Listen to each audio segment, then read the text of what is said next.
सुंदरी चिड़िया सुंदर वन जंगल में ऑटो रिक्शा चलाती थी। वह गर्भवती थी। 2 महीने पहले ही एक दुर्घटना में उसके पति छोटू चिड़े की मौत हो गई थी, जिसके बाद से घर की जिम्मेदारी सुंदरी के ऊपर आ गई थी। उसके घर में उसके साथ सिर्फ उसकी सास कमला ही रहती थी। सुंदरी की सास सुंदरी को बहुत परेशान करती थी, लेकिन फिर भी वह बिना कुछ बोले सब कुछ सहती रहती। सुंदरी माँ दुर्गा की भक्त थी। कुछ भी हो जाए, वह बिना माँ दुर्गा की पूजा किए बाहर नहीं जाती थी। वह ऑटो स्टेशन पर अपना ऑटो रिक्शा लगाती थी। वहीं से उसे जो भी सवारी मिलता उसे उसके मंजिल तक पहुंचाती थी।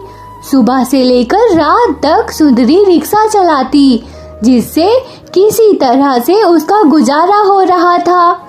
एक दिन रात को जब सुंदरी घर लौटी तो माँ जी, यह लीजिए आज की कमाई। बस इतना ही? पूरे दिन में बस इतना ही कमा पाई? हाँ माँ जी, आज इतनी ही कमाई हुई। आज कम पैसेंजर ही मिल पाया। तू मुझे मूर्ख बनाती है। पैसा बचाकर अपने और अपने बच्चे के लिए रखती हो और कहती हो कि इतनी ही कमाई हुई। नहीं माँ जी, मैं जो भी कमाती हूँ आपको ही दे देती हूँ। मैं तो अपने पास एक भी पैसा नहीं रखती। दूसरे दिन सुंदरी जब अपना ऑटो लेकर जाती है तो उस दिन उसे एक भी सवारी नहीं मिलती। अरे यह क्या, सुबह से शाम हो गई, आज एक भी सवारी मुझे नहीं मिली। आज घर पर खाना कैसे बनेगा? मैं तो किसी तरह भूखी रह लूंगी, लेकिन मेरे पेट में पल रहे मेरे बच्चे का क्या? उसे मैं कैसे भूखा रखूं? नहीं नहीं, एक सवारी तो कम से कम मिलना ही चाहिए, नहीं तो आज हमें भूखे ही रहना पड़ेगा। लगता है उस सेठ को कहीं जाना है। अरे सेठ जी, आपको कहीं जाना है क्या? हाँ, जाना तो है। आइए ना, मैं आपको छोड़ देती हूँ। नहीं, मेरा ड्राइवर गाड़ी लेकर आ रहा है, मैं रिक्शा से नहीं जाऊंगा। सुंदरी काफी दुखी हो जाती है। उस दिन सुंदरी को एक भी सवारी नहीं मिलती और उसे खाली हाथ ही घर लौटना पड़ा। अरे मुंह क्या लटकाई है? ला, आज की कमाई दे। माँ जी, आज एक भी सवारी नहीं मिली, आज खाली हाथ ही लौटना पड़ा। झूठ बोल रही है तू मुझसे। सारे पैसे खुद ही रख लेना चाहती है तू। अभी तुझे मजा चखाती हूँ। कमला एक डंडे से सुंदरी को मारने लगती है। मुझे मत मारिए माँ जी, मुझे मत मारिए, मैं सच कह रही हूँ। आज एक भी सवारी नहीं मिली तो मैं क्या कर सकती हूँ? मत मारिए मुझे माँ जी। लेकिन कमला सुंदरी की एक नहीं सुनती और उसे खूब मारती है। दरअसल यह ऑटो रिक्शा सुंदरी के पति छोटू चिड़े का था। वही यह रिक्शा चलाता था, लेकिन उसकी मौत के बाद से सुंदरी चिड़िया इसे चलाकर घर चलाने लगी। सुंदरी अपने पति को याद करके रोने लगती है, लेकिन वह कर भी क्या सकती थी। इसी तरह उसका रोज का दिन गुजरता था। उसकी सास को उस पर थोड़ी भी दया नहीं आती थी। अगले दिन सुबह सवेरे सुंदरी माँ दुर्गा के मंदिर जाती है और माँ दुर्गा से सुंदरी कहती है, हे माँ दुर्गा, मेरा इस दुनिया में आपके सिवा और कोई नहीं है। मेरे इस बच्चे का ध्यान आपको ही रखना होगा माँ। मेरे इस बच्चे को कोई तकलीफ मत होने देना माँ, इसका ध्यान रखना माँ। इसके बाद वह हमेशा की तरह अपना ऑटो रिक्शा लेकर काम पर निकल जाती है। स्टेशन पर जाकर चिल्ला चिल्ला कर सवारी को बुलाने लगती है। आइए आइए, कहाँ जाना है? मैं आपको आपकी मंजिल तक पहुँचा दूंगी। आइए बैठिए मेरे ऑटो रिक्शा में। तभी एक चिड़िया उसे नजर आती है जो ऑटो रिक्शा का ही इंतजार कर रही थी। सुंदरी उसके पास जाकर उससे बोलती है, आइए दीदी, कहाँ जाना है आपको? मेरे ऑटो रिक्शा में बैठिए, मैं आपको पहुँचा देती हूँ। अरे तुम तो गर्भवती हो, इस हालत में काम कर रही हो, तुम्हें कोई परेशानी नहीं होती? मैं गरीब हूँ दीदी, अगर अपनी तकलीफ देखूंगी तो कमाऊंगी कैसे, और कमाऊंगी नहीं तो खाऊंगी कहाँ से? मेरे इस बच्चे को इस दुनिया में लाने के लिए ही मैं यह सब कर रही हूँ। मैं इसे भूखा नहीं रख सकती दीदी। तुमसे मिलकर आज मुझे पता चला कि माँ होना क्या होता है। तुम्हारी परेशानी देखकर मेरी आंखों में आंसू आ रहे हैं। इतनी मुश्किल काम हंसते हुए कर रही हो। गरीब हूँ ना दीदी, इस सब की आदत हो गई है। बस मेरी तो यही इच्छा है, माँ दुर्गा की कृपा से मेरे बच्चे का नसीब बदल जाए, उसे मेरी तरह परेशानी ना झेलना पड़े। दुर्गा माँ सब कुछ ठीक कर देंगी। तुम दिल की इतनी भली हो, तुम्हारे साथ कुछ बुरा हो ही नहीं सकता है। तुम जैसी माँ को मेरा प्रणाम है। यह क्या कर रही है दीदी? यह सब मत कीजिए, आइए मैं आपको छोड़ देती हूँ। वह चिड़िया सुंदरी के ऑटो रिक्शा में बैठ जाती है, लेकिन थोड़ी दूर जाने के बाद ही सुंदरी के पेट में तेज दर्द होने लग जाता है। दर्द से कराहती हुई सुंदरी ऑटो रिक्शा रोक देती है और ऑटो से नीचे उतरकर बैठ जाती है। दीदी, मेरे पेट में बहुत दर्द हो रहा है, यह दर्द मुझसे बर्दाश्त नहीं हो रहा है, क्या करूं? हे माँ, मेरे बच्चे की रक्षा करो माँ। लगता है बच्चा होने का वक्त हो गया है, अभी मैं एम्बुलेंस बुलाती हूँ।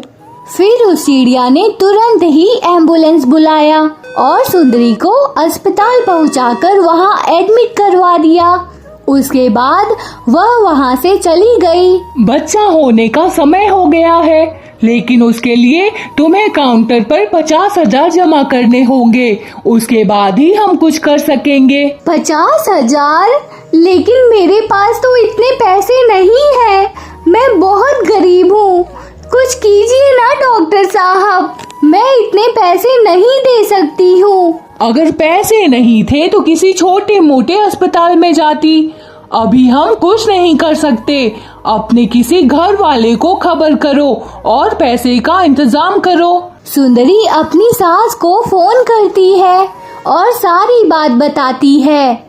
अरे फोन रख करमजली, इतने पैसे मैं कहाँ से लाऊंगी? पैसे क्या पेड़ पे उगते हैं? तू पड़ी रह वहीं, मैं कुछ नहीं कर सकती। तुझे और तेरे बच्चे का मैंने ठेका नहीं ले रखा है, चल फोन रख। कमला फोन रख देती है और उसे देखने तक नहीं आती। पैसे नहीं मिलने की वजह से सुंदरी को अस्पताल से निकाल दिया गया। वह अस्पताल के बाहर ही पड़ी थी और दर्द से छटपटाती रही। हे माँ दुर्गा, किस बात की सजा दे रही हैं आप मुझे? मैं दर्द बर्दाश्त नहीं कर पा रही हूँ माँ। मेरे और मेरे बच्चे की रक्षा करो माँ, रक्षा करो माँ। तभी वह चिड़िया फिर से उसके पास आती है। अरे तुम यहाँ रास्ते पर क्यों हो? मैंने तो तुम्हें अस्पताल में भर्ती कराया था ना। क्या करे दीदी, अस्पताल में मुझसे 50,000 मांगे। मैं गरीब, इतने पैसे कहाँ से दूंगी, इसलिए उन्होंने मुझे बाहर निकाल दिया। तुम चलो मेरे साथ, यहीं पास ही दुर्गा माँ का एक मंदिर है, वहीं हमें आश्रय मिलेगा। सुंदरी उस चिड़िया के साथ माँ दुर्गा के मंदिर में चली गई और वहाँ पर उसने एक बेटे को जन्म दिया। उसका बेटा पूरी तरह से स्वस्थ और तंदुरुस्त था। हे माँ दुर्गा, आपका बहुत बहुत धन्यवाद, आपने मेरे बच्चे को बचा लिया माँ। दुर्गा माँ अपने भक्तों को कभी निराश नहीं करती। सुंदरी, मैंने तो आपको अपना नाम नहीं बताया, तो फिर आपको मेरा नाम कैसे पता? आप तो साक्षात मेरे लिए माँ दुर्गा ही बनकर आई हैं। आप कौन हैं दीदी? तभी एक चमत्कार होता है। वहाँ तेज रोशनी फैल जाती है और वह चिड़िया माँ दुर्गा के रूप में सुंदरी के सामने प्रकट हो जाती है। आप स्वयं माँ दुर्गा हैं? मेरा तो जीवन धन्य हो गया माँ, आपने मेरे लिए इतना कुछ किया। हाँ सुंदरी, मैं माँ दुर्गा हूँ। मैं इतने दिनों से तुम्हारी परीक्षा ले रही थी।